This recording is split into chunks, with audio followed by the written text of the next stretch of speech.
where I was, and then the environment was cleaned up. First time I was hearing about this stuff. Wow. It was totally new to me. And there with social impact consulting.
Was a year of consciousness. So with that consciousness, we are going to see more action, more civic activism. If you look at the right and freedom of citizens to express themselves freely, that is deteriorating. One of the major threats to the civic space in 2022 remains government, repressive governments and governmental action. Advocacy is for a purpose, to influence social change in the positive direction.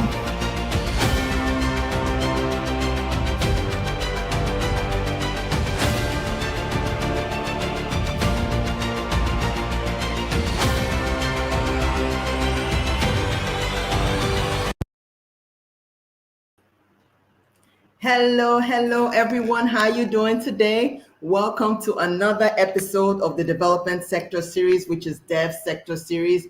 If you like what you're watching, please make sure you like and share so that you can get to a lot more people. Like this episode again is sponsored by Social Impact Consulting. We're a development consultancy firm that looks to maximize social impact. Now, those two trailers you just saw, you know, I've been promoting Untold Impact since last year when we're in production, post-production, and what have you. Right now, Untold Impact is we're pushing it into film festivals right now. So hopefully we'll be able to get some good outcomes. I think I should be able to hear from some film festivals around about July. But we did a pre-screening at Ford Foundation in Banana Island in January of this year, and we had a great turnout. So I'm so excited about Untold Impact. So, and then the next one was the 2022 Civic Space Outlook. So we talked about Africa in general. It's powered by Spaces for Change, CSR Resource Hub. Exciting work, and we are actually in pre-production for 2023 Civic Space Outlook, and where that's going to be is in Senegal. So I am so excited about that one. It's very unfortunate what's with the unrest that's going on over there, and we're looking to capture some of that content so that we can spread it to you guys. Also, we're doing a lot of organizational development stuff. We have an online course, NGO Fundraising for Social Impact, and we have a grant writing workshop coming up July 18th. So if you're interested in any of this stuff, just visit our website, www.socialimpactng.com. Well, back to why we're here. So now we are going to be talking about the environment, which is a thematic area that I'm really exploring. We did a bit of content with Untold Impact on the environment in the youth episode, but in this case, we're gonna drive it a little deeper. The reason why I actually reached out to this guest is because we are having this issue upon inauguration on the fuel subsidy removal, and then even going on a backward track on what's going on in the Niger Delta. Let me just tell you a little story right quick before I introduce this guest. When I was a freshman in St. Xavier University in Chicago, I had an English paper to write, and I actually wrote about the Ogoni people. I wrote about the oil spillage. I actually wrote a paper, like a research paper on the impact of the oil spills in the Niger Delta. So that was my understanding of that at the time. So I feel like this is such a nostalgia that I'm having this guest here, who is not only an organizational development expert, but a development practitioner, an environmentalist, and actually also a man of faith, and this is somebody using his faith and showing it with his work. So that is really impressive to see for men of faith these days. So I'm really excited about this guest. So what I'm going to do is play his video bio. He is Reverend David Ugolo, who is the Executive Director of the African Network of Environmental and Economic Justice. That is ANEJ. So I'm really excited. So I'm going to share his video bio, and I'm going to introduce him right away. We're going to be talking about the environment, which is the environmental impact of oil exploration in Nigeria. We'll get started shortly. I'll see you in a minute.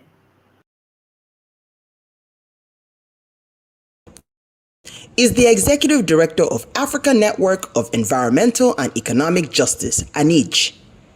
ANEJ is an NGO based in Benin City, promoting good governance and anti-corruption work through research, policy dialogue, education, and advocacy. David Ugolo has over 2 decades working experience on anti-corruption work and also has master's degrees in agricultural economics and the study of corruption from the Universities of Benin and Sussex. He has made several paper presentations on corruption, illicit financial flows, and sustainable development at both local and international workshops and seminars. David has participated as a resource person in several UN meetings and facilitated civil society engagement on open government partnership, and currently serves as the co-chair of the Anti-Corruption Working Group of the Open Government Partnership Nigeria. David Ugolo has facilitated the Pre-Global Forum on Asset Recovery Consultation in Nigeria and participated in the GFAR panel debate held in December 2017 in Washington, D.C. Allow me to present to some and introduce to others Reverend David Ugolo, the Executive Director of the African Network for Environmental and Economic Justice, ANEJ.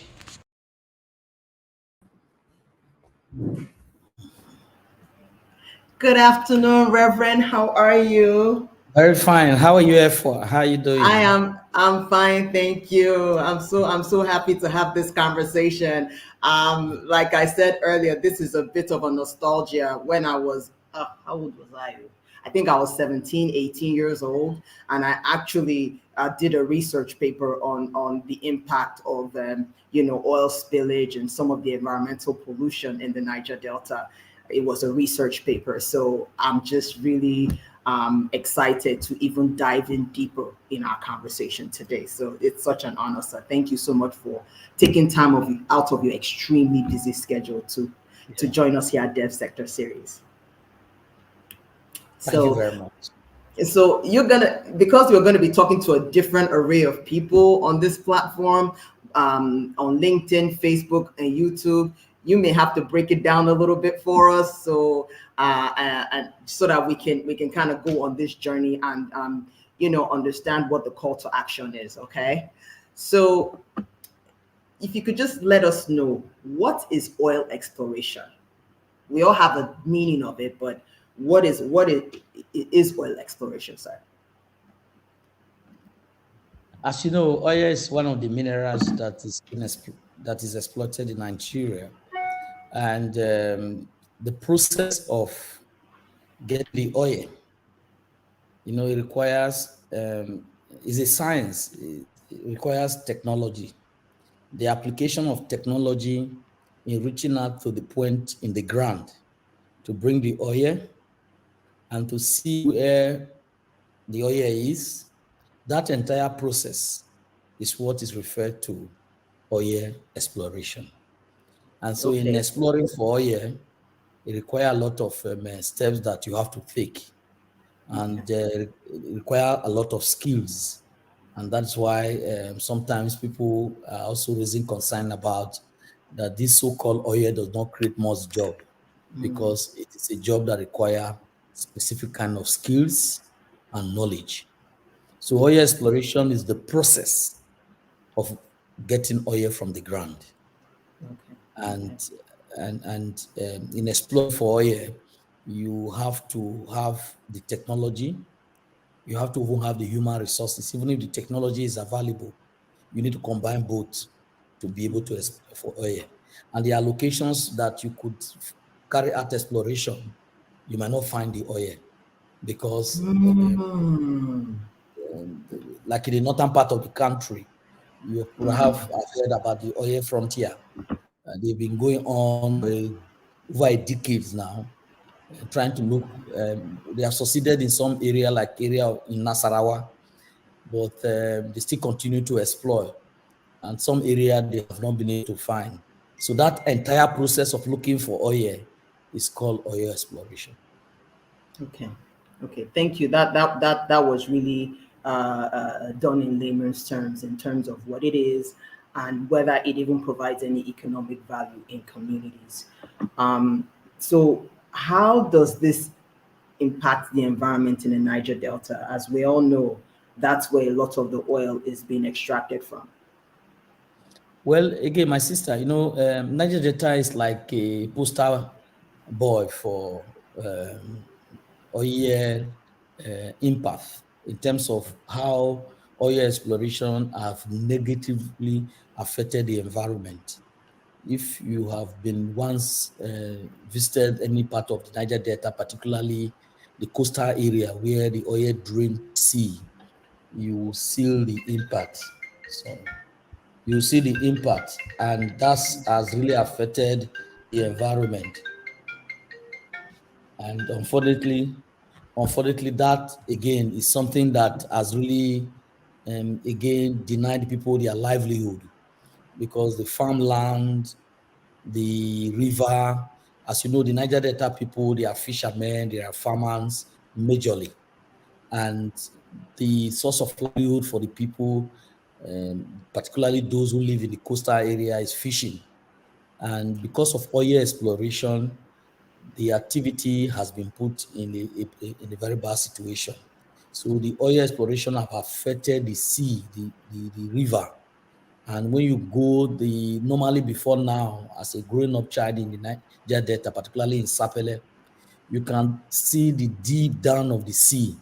But today you can't do that, because the sparkling water has now turned to black because of oil that has now mixed up and covered the top of the water.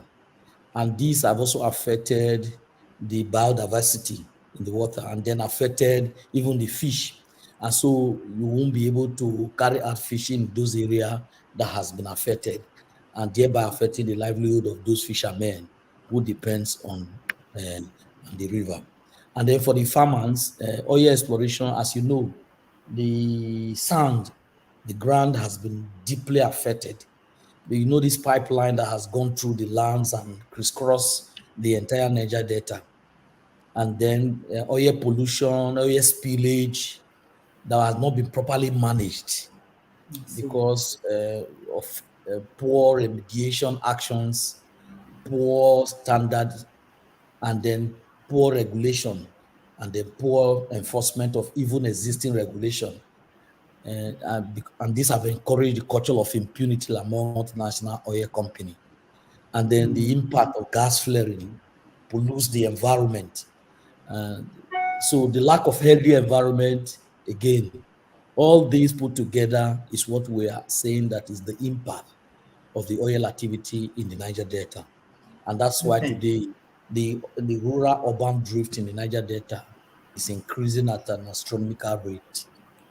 Okay, so I have a follow-up question to that. So we know that Nigeria is not the only petroleum producing country, right? So there are other countries that oil is taken up from the ground. How how do those communities handle it so that there is continued biodiversity, there is continued sustainability in those communities, and it being so different in Nigeria? I mean, you do get some complaints in some of those countries, but with Nigeria, I feel like that the culture of impunity is more. Why is that the case? Yes, I think it's good for you to also understand that there are, when I mention the culture of impunity, I say it with deliberate reference to Nigeria. Okay. It's not that we don't have rules and regulations or laws guiding the operations of oil activity in the Niger Delta. The problem is that poor enforcement of those rules leads to this culture of impunity. Because I see. is there no environmental impact of oil activity in Shetland? I've been to Shetland in Scotland, and I see how the British government has taken steps to ensure that the cleanup is carried out in line with the regulations, and the companies take responsibility. So, but in the case of Nigeria, you are wondering why is it that the companies are not held liable for their activities in this country, and even an attempt by even the communities that are negatively affected by this activity, they try to make effort to go to court, but somehow the multinational oil company with their financial power are able to muzzle the judicial process. Then community people are not able to sustain the legal struggle.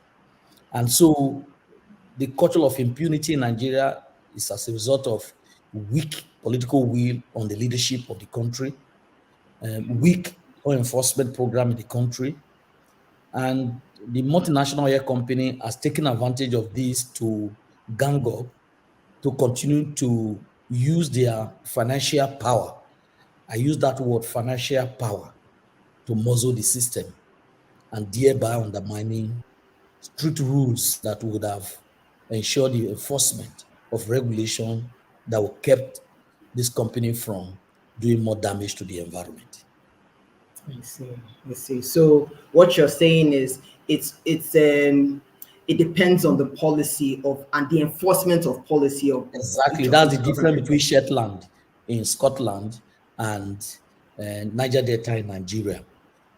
Oil exploration is going on in Shetland, and what Shetland have always done is that they create a Shetland Trust Fund where funds are put aside for future generation yet unborn, and to deal with some of the environmental challenges coming from this exploration. And companies are responsible for also putting in place a remediation actions. So, but in the case of Nigeria, those are not in existence. So that is what is responsible for the difference of the impact of oil exploration in a climate like Shetland in United Kingdom, and then in Niger Delta in Nigeria. Okay. And then in terms of the using the benefit of the oil exploration for the people, you can easily point to Saudi Arabia. You can easily point to countries where the oil resources is used to generate healthy employment for the people, generate good health facility for the people. But in the case of Nigeria, I am sure that's where the political economic theme was derived. I'm sure if you're familiar with the literature on the oil cost is a political theme that refers to oil was supposed to be a blessing because of the revenue that is derived from it for sustainable development.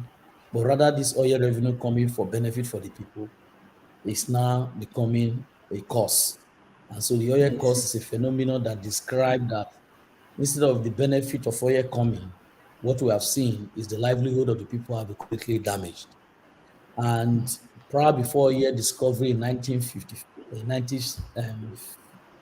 think in 1950, in 1960, in the 60s, the people were depending on agriculture, farming, fishermen. But as soon as oil was discovered, most people abandoned that profession.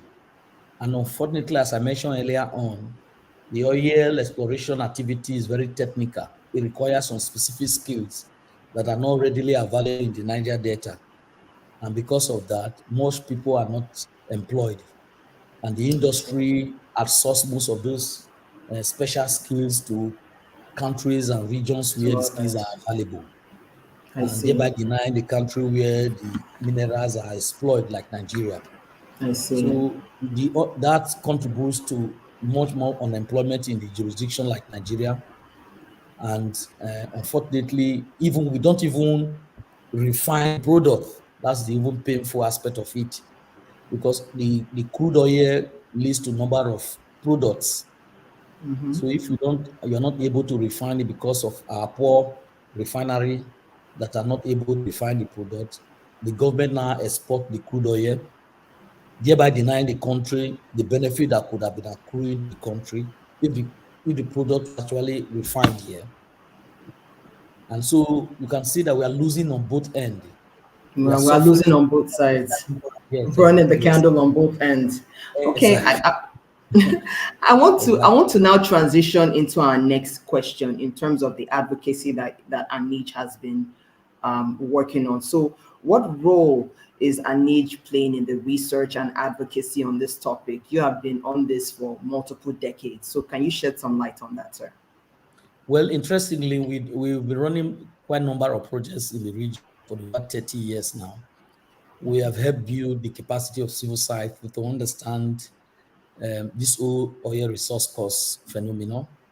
We thought that if there is transparency and accountability in the revenue coming from the oil, the benefit can easily go to the people and thereby kickstarting sustainable development.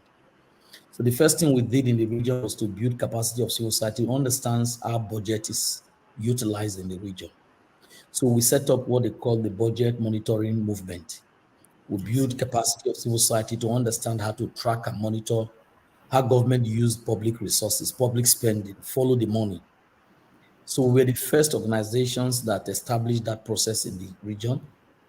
We're the first organization that also established the campaign on transparency and accountability, holding the company and the state accountable, which is the Publish or to Pay Campaign Coalition, one of the biggest coalitions in the world, campaigning I've for heard of it. transparency in the oil industry. I was the first national coordinator of Publish or to Pay Campaign Nigeria. And those campaigns help build the capacity of number of organizations you are seeing today. And we are so happy and excited that when we see some of these organizations today, we know that they came through the process of what my organization and NEDGE has been doing. In the Niger Delta region, some of those organizations are not big organizations. We are very happy and very excited. And in terms of how this have impacted on the government, good governance in the region, we also followed up to see how the resources coming from the oil benefits the people.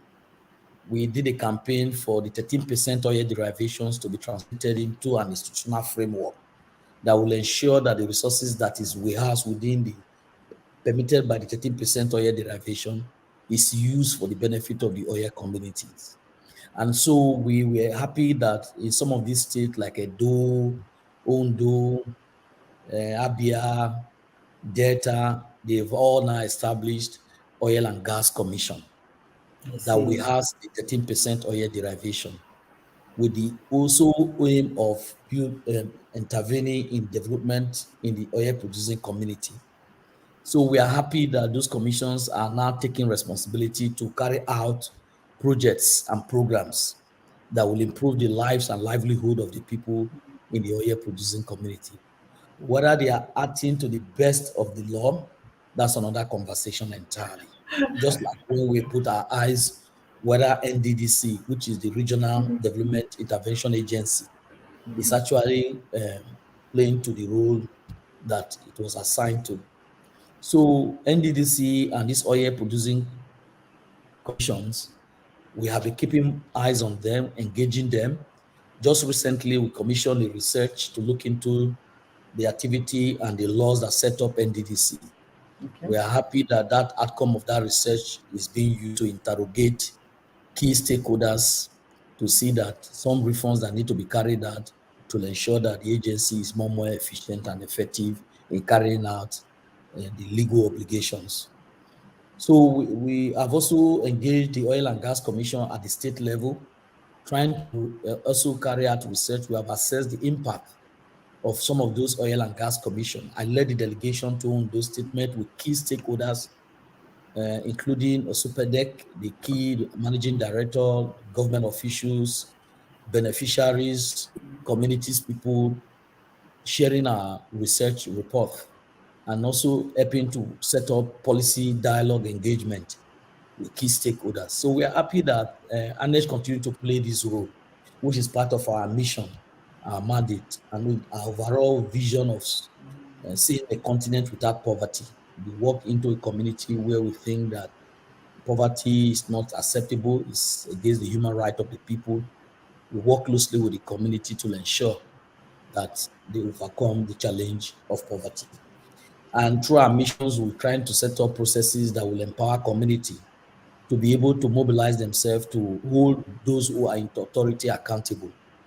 We do this through research, through policy dialogue, education, awareness raising, networking, campaigns, advocacy, targeting specific institutions for change of policies or advocating for new policies that will address any gap that we think is encouraging bad governance. Ultimately, with the aim that the community can also benefit from their God-given resources.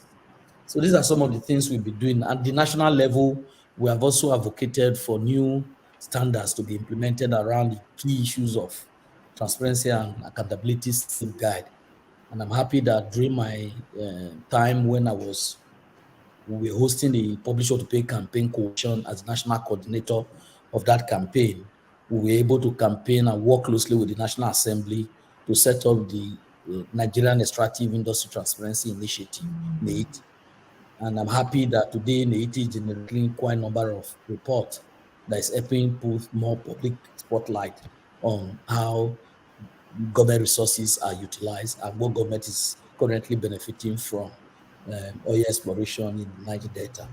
So I think we've done some pretty good work that we can now look back and say that ANEJ has played some good role, at least empowering communities to be able to speak for themselves. That's amazing. That's amazing.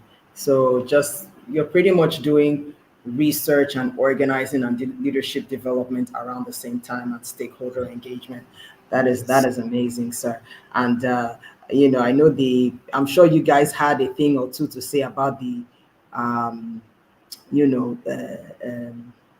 the petroleum industry bill and all that. Yeah, yes, exactly. Sorry, I missed that out. That was another key advocacy area that we focused on, both at ANEJ and Publish or to Pay campaign level. ANEJ has been deeply involved from day one on the advocacy for the reform of the oil and gas sector. And that led to a more national campaign. We actually launched the PIB campaign. We mobilized to the National Assembly. Again, just reminded me about the Deputy Senate President, who is currently in prison in London. I remember those days when we went to National Assembly, we blocked the National Assembly, calling for the passage of the Petroleum Industry Bill. He once referred to us that we are charlatans. That's how, what's this man's name now again? Senator. Is it Ekweremadu? Ekweremadu, yes. Us as charlatans. You can see, I sympathize with him as a Christian for this situation.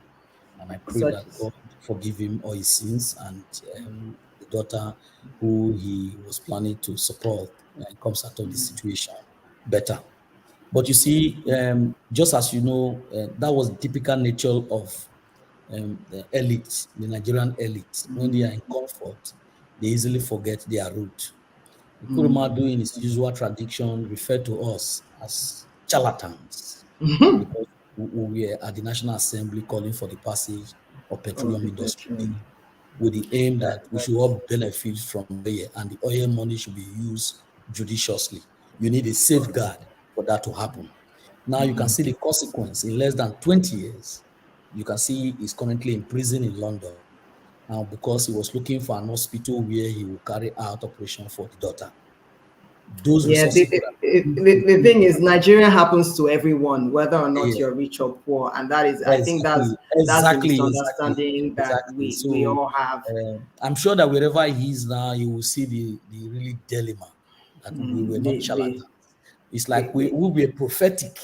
We were prophetic, but he didn't see what we were seeing then because he was in comfort that time. Exactly. Today he's in prison. I'm sure that he understands that many Nigerians are in prison in the country today, not because they necessarily are in prison, but because of the kind of policy he and his colleagues have fused in on Nigerians that prompt us to mobilize Nigerians to be at the National Assembly calling for the passage of the Petroleum Industry Bill. So I think now that we're talking about politics, we're going into, we have a new administration, as we all know. Yes. So what would be your recommendation to them to address some of the environmental implications of these affected communities? I want to join millions of Nigerians to congratulate President Tinubu for his Nigerian president, and I want to commend him. He's there already, and that we pray that God give him good life, give good health to be able to rule with God's fear and carry out his manifesto that he has promised Nigerians. But as part of recommendations, we are currently implementing a project supported by USAID through Palladium on anti-corruption. We think that the key problem of this country is poor governance, and it has to do with the issue of corruption. Resources that are supposed to be used for impactful developments are going to private hands, and this is as a result of a weak governance system. So, weak governance system have impacted the oil and gas sector negatively. For instance, you can see the management of the oil subsidy. That will give you an insight to how corrupt the system looks like. You know, nobody knows exactly the amount of crude oil we are lifting in this country because of poor metering system. And the Nigerian Extractive Industry Transparency Initiative reports have confirmed that number of times. So if a country, Nigeria, with all the requisite skills and knowledge available to the government, they are not able to tell Nigerians the amount of crude oil we are lifting in the country, it will be difficult to ascertain the amount that we generate from the sector. And so if this government wants to be serious and want to be taken serious, they have to put in place the right policy, the right people to ensure that, to build trust, because what you have seen today, the people no longer trust the government because of poor governance system. And the only way to reverse this poor, ugly trend is for the government to rise up to their challenge by demonstrating that they are not going to continue in the tradition that encourages impunity. So we need to put in place the right policy that will encourage transparency and accountability, particularly in the tasks in the oil and gas sector, by making sure that the implementation of the Petroleum Industry Act is carried out in a more transparent and accountable way. Then 2, government must put in place the right financial architecture that will reduce the amount of illicit financial flow out of the country, because money laundering in the country is a huge problem. Resources that are supposed to be used for sustainable development are hardly staying in the country. The banking sector is corrupt because obviously they're taking advantage of the poor governance environment. So the government must make sure that they strengthen the CBN Act to ensure that the CBN and anti-money laundering agencies rise up to the challenge of keeping eyes on things that will at least reduce to minimal level illicit financial flow out of the country, so that there will be more resources. In mobilizing domestic resources for development, you need to put safeguard that will avoid leakages in the system. And I'm happy that the government has started by saying that they are removing the subsidy. I don't think Nigerians are worried about those policies, but they are more worried that after making those sacrifices, they don't see the benefit. This is not the first time, yes, of when government will say we are removing the subsidy. But the problem is that The only experience Nigerian can always make reference to, that you can readily point to, is that after making those sacrifices, what happens? No benefit comes to the people. Rather, what you have seen, the government keep on asking the people to make more sacrifice. But the government itself and key government officials keep on benefiting from this sacrifice. And when you have a such situation, it puts the country in a very bad light. It doesn't make the people to trust the government. And once you don't have trust, you cannot have peace. And when you don't have peace, you cannot talk about development, because these all things have a way of linkages. You need to build a trust system. You need to strengthen the governance system. You need to put in place a system that will not encourage impunity. And you must ensure that there is a proper law enforcement system in place, and that criminal acts are not allowed to go scot-free, so that young men and women who are involved in fraud in the country will not say, if the political leaders cannot be trusted, why do you want us to be trusted? So when you want the country, it becomes a very damaging one. So my appeal, recommendation to the country is that first, the government must put in place system that will stop bleeding of the system. The anti-corruption agencies need to be strengthened. And I'm happy that the proceed of crime bill, POCA, that was signed into art in the last phase of the past regime, is now in place. All anti-corruption agencies must set up the asset recovery unit in their system to ensure proper enforcement. And I'm happy that ANERG is currently working with different agencies in carrying out this action. And we're looking forward to organizing a national dialogue, anti-corruption dialogue, by the end of this month, precisely on 26th of this month, with the funding from Palladium through funding from USAID through Palladium. We are the anchor of the anti-corruption cluster in the anti-corruption project that is funded by the USAID. And part of our project we're organizing a national anti-corruption dialogue. We look forward to inviting key stakeholders from the anti-corruption agency, key government officials, to set an anti-corruption agenda for this government and see how civil society can continue to work, just like what we did in the previous administration.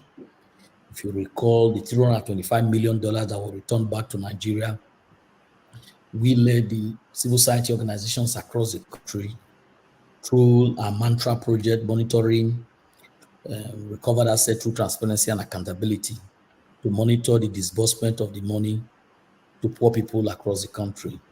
And we are happy that we can confirm with evidence that the benefit to the people who receive that cash transfer is very, very impactful. And for me, government need to grow that sector. The social protection sector need to be grown. People need to see the benefit of governance. And once people begin to see the benefit of governance, you begin to trust. And then you're able to make those, sacrifices. There are countries that pay well over 45% in taxes and pay it proudly because they see their government works. Exactly. Yes, sir. Yes, sir. So we'll go into the next question, sir. Now, I think you just answered some of this question in part about the removal of fuel subsidy. Do you think some of that money can be used for environmental interventions, or is it the job of the oil companies? Like, what do you think some of these savings that the government is looking to have, what do you think the role of that would be for the environment? Well, some of these savings that will be made from the removal of oil subsidy should be used for the loss and damage from the oil and gas sector. You know, at the COPs meeting in Egypt last year, one key concrete outcome from the COPs 27 was that the international community agreed that oil and gas and climate change problem has impacted negatively on the poor, and there is need to set up aside some certain amount of money to address the negative impact of climate change. And one major contributor to climate change in Nigeria is gas flaring, which is coming from the oil and gas sector. And so whatever any savings that is made from the removal of oil subsidy, government must take steps to address the environmental in creating climate solution in the Niger Delta region. If Okay. you have ever visited Bayelsa during the last season of flooding, you share your tears. The entire community was almost wiped away Seriously? because of the flood, and all these are connected to climate change problem. And to mitigate the climate change problem, you require a lot of resources to meet this. Unfortunately, the state government don't have the enough resources to do this. That is the reason why we think federal government must come out with a deliberate policy that will address the short of fund, so that government should be seen to be addressing the climate change problem, I see. because that again will help the whole entire system. I see. So what you're saying is that resources should be allocated to the state government to address some of these Both issues. government, there are government agencies like the IREP. Just recently, Okay. we had it in Abuja, in our People's AGM. The People's AGM is an alternative civil society space where we articulate response to multinational oil company AGMs. So at the second AGM, People's AGM in Abuja, one of the concrete outcomes from that AGM was IREP to look into the livelihood of the Ogoni people. While you are protecting the environment, just look into the livelihood of the people. The Ogoni cleanup is an area that we need to also focus attention on. You cannot be claiming to address environmental issue when the livelihood of the people are not addressed. Just go hand in hand. That's the only way you can secure the livelihood of the people. So that's what I am saying. Okay, so I have a quick question before we get it. Before we go down to the comments from the audience. So those of you who are in the audience on LinkedIn, Facebook, and YouTube, if you have any questions, please just put it in the comment section for Reverend David. He would be able to he'll be able to give you all some context. I mean, over 3 decades of experience in the area of addressing the environmental effects of the oil spillage and advocacy for host communities. So if you have any further questions, please just put it in the comment section. So now you talked about the oil companies. These are some of the things that I hear from just here and there, in silos, is that they come into these communities and they want to do some livelihood interventions. Then you have this Nigerian factor where, you have some selfish community leaders saying you have to give us money before you can put this resource center here, or you have to give us money before you do this. So there's that Nigerian factor that is in play that kind of impedes them from being able to bring in livelihood resources into these communities. Is there is that story just one in a million, or it's something that is common? And then in addition to that, how do you think the government can hold oil companies accountable? Like, let me give you an example. I think I spoke to a friend of my son. This was some time ago. She works for a federal agency, and that agency, in order to inspect the oil company, they have to take the oil company's helicopter to go and inspect.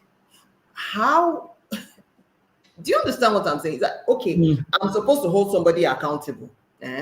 So instead of me to be able to drive to the place, you understand what I'm saying? Yes, I'm yes, depending on the person that I'm regulating to send me a ride to get to their place and hold them accountable. Like, yes, the power dynamic is a little different. So it's a twofold kind of question. yes.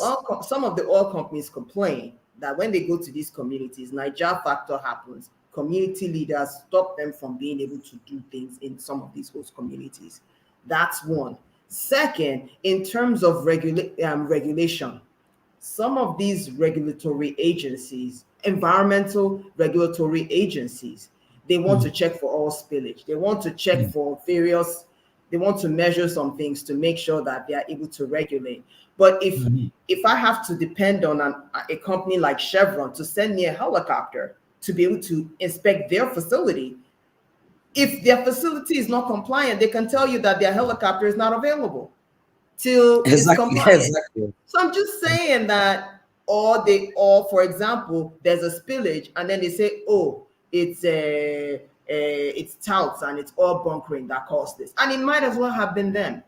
So I'm just saying that there should be accountability here in terms of, I'm not on anyone's side with this regard. I feel like the system is broken. So it's like, where do we even start from? First, I want to say that first, it's a really, it's easy to just point finger, label the community people negatively, and this negative narrative will not help anybody. Okay. I condemn any attempt to resist any genuine development. But at the same time, when you push people to the wall, they have to survive. Okay. And in trying to survive, they take different steps. If government creates the enabling environment and ensure that there is an availability of employment, and that what the companies are supposed to be doing, they are doing it, and that there is no poor enforcement of the rules, I can assure you that issue of DEVE will not be happening. The issue of insisting on certain amount of money from the company before they carry out their development project will never happen. But a situation where there is a complicity, most of these people that are involved in this are government people, they are government friends. They are thugs used during the politics time. So they are all connected. They are all connected. There's a culture of impunity that I make reference to earlier on. So if government is properly run and government provides the enabling environment, you never will see this. So poor enforcement, poor governance, corrupt system produce different kind of manifestation. And the Niger Delta manifestation is what you have clearly and comprehensively analyzed. Perhaps you posed as a question. All the malfeasance you are seeing, the bad things you are seeing, things that are not supposed to happen that you are seeing, is as a result of government action. So if government want to reverse it, they have responsibility to begin to put in place the right governance system. And the company's complicity is that, they make more profit in this kind of poor governance area. And that's why they continue to operate in the Niger Delta region. But you can see how they are smart now. They are moving away from offshore to onshore because they feel that it will be pretty difficult, like earlier on allude that a government that actually wants to carry out enforcement of standards and rules and regulations cannot continue to depend on the tools of the company of those they are supposed to be monitoring. For instance, you want to go offshore to see what the activity of the oil companies are, you rely on their shopper. Yes. Does it make sense? It doesn't make sense. Yeah, so this is the reality that we find ourselves.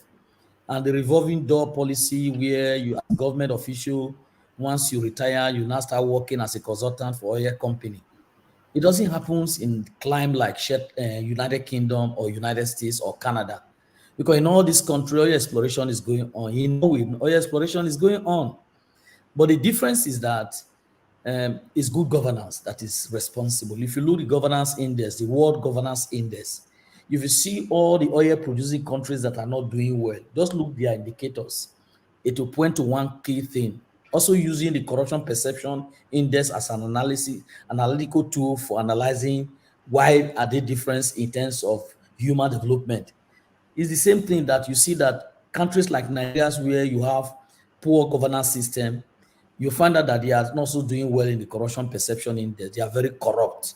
The governance system is very corrupt. So in terms of enforcement of the right rules and regulation, it's also not going to be possible. because once key government officials are compromised, they will not be able to do the right thing. So in face with all this reality, therefore you can see that poor community leaders are taking advantage of this kind of environment. And that's what you are seeing. And then people continue to insist that we must have our own share before they begin to tell us that development is in pipeline. So they want to insist to have their benefit as we speak. And this is what is largely responsible for where we are today in the Niger Delta. But my take is that we cannot continue like this. We cannot be continued lamenting. And that's why organizations like ANEJ, we are working every day to see how we can overcome this challenge. And how do we do this? We do this in a number of ways. We carry out research like Ulele on 35, public advocacy, reaching out, networking with like-minded organizations in the region, and also trying to reach out by engaging in public media advocacy, like partnering with organizations like yours. First, I want to thank your platform for giving us this opportunity. You could imagine this, we are not paying any resources for this. The only resources we are paying that we made ourselves available. If we were to pay for this, we don't have the resources to pay for it. So we want to thank you, FOA, for giving us this opportunity. And I think this is the way to go, creating awareness, asking people to understand the problem, and then profiling solution. Because we are not just lamenting, we also put on the table how things should be done. That's why we're making a key concrete recommendation to the government. And one of those key recommendations we are making to the government is to ensure that the laws that are put in place are properly enforced. One of those laws is the Petroleum Industry Act. Then the Nigeria Extractive Industry Transparency Initiative, NEITI, the NEITI Act. The NEITI Act makes it possible for what companies are paying to the government is disclosed, and the what government is receiving is disclosed. An independent auditors is recruited to audit and reconcile whether what the company has claimed to pay is the actual, and what government have claimed to receive is the actual. And in that reconciliation, an audit report is produced for the country to see. And with such report, citizens are able to hold either the private sector or the government accountable. And the enforcement of such recommendations from the people is what strengthens governance. And this is easily you can point to that this is how to go in governance. And that's why we are advocating for more enforcement. And the government also signed on to the Open Government Partnership, OGP. And as a former members of the steering committee of the OGP, there are a number of commitments government have decided to undertake under the OGP, the Open Government Partnership. The Open Government Partnership, they have now entered into the third phase of implementation. It's my candid advice to government that under Tinubu to take seriously the implementation of the Open Government Partnership, because it's a multi-stakeholder governance architecture that provides opportunity for each stakeholder to contribute in co-creating policies that will strengthen governance and put in place regulations that will help enhance the transparency and accountability of government. And if government is serious, any serious-minded government that make a claim to good governance will have no option than to implement the Open Government Partnership.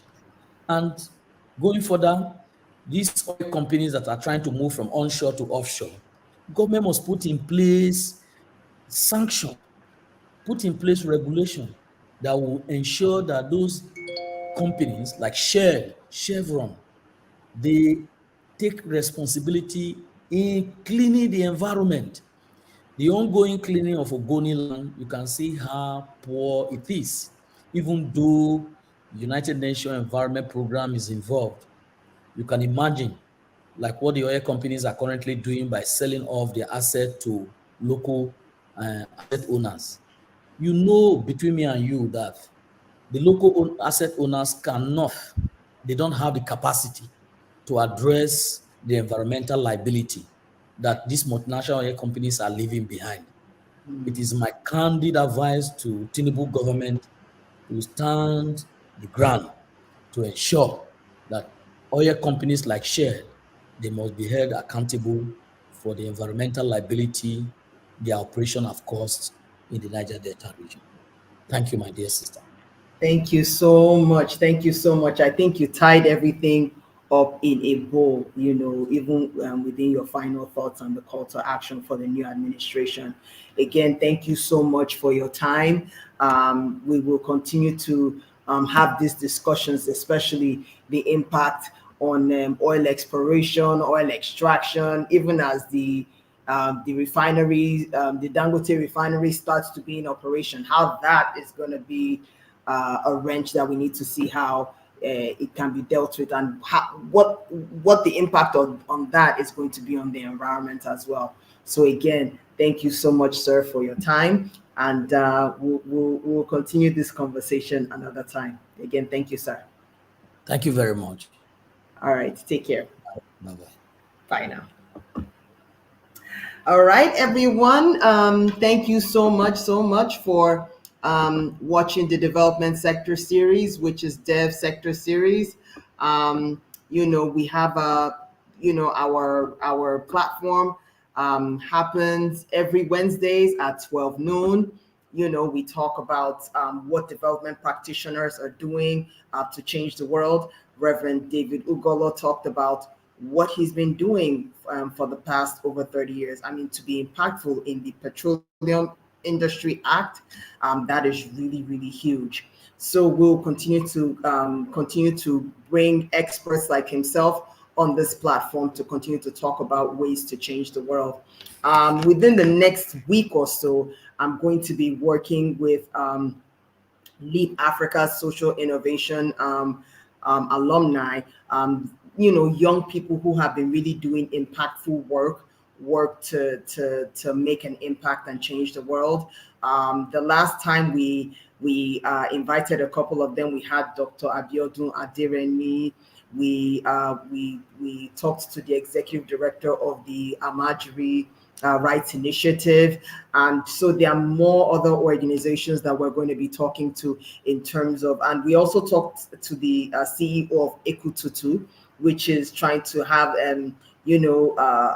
sustainable options to make sure that there is limited agricultural waste. So we're going to be talking to more and more development experts, especially the up and coming that are coming up with social innovations that would change the world here in Nigeria and around sub-Saharan Africa. And we're going to be doing talking to various experts as well. Again, this episode is sponsored by Social Impact Consulting. We're a development consultancy firm that looks to maximize social impact. If you want more information about us, visit www.socialimpactng.com. Okay, subscribe to our YouTube channel, youtube.com/Social Impact Consulting, and follow me on Social Impact Consult. Right now, my Facebook is at Social Impact Consult, okay, which is truly unique, limited for now. I don't know what Mark Zuckerberg has done with my Social Impact Consulting page, but we've appealed it. We'll see what happens. Again, we have a grant writing workshop coming up here in Lagos, July 18th. So I'm only taking 20 people because I want to work with people who have actual grants that they are writing, so that we are able to really lead you to success. We don't want to just say, oh, we just give you a blanket grant to write on. We want to work with organizations that have grants and they want to increase their likelihood of success, okay? In addition to that, I have an online course, NGO Fundraising for Social Impact on the Seller platform. If you want more information and say, well, I don't know about this course, whether it's for me, I have a free webinar on that. I'll put the link on this description so that you can get more information about that. Again, thank you for watching another wonderful episode of the Development Sector Series, which is Dev Sector Series. I'll continue to bring you good content about development sector experts and what they are doing and the part they are playing to change the world. I look forward to hearing from you next week, Wednesday at 12 noon. I'll see you then. Take care.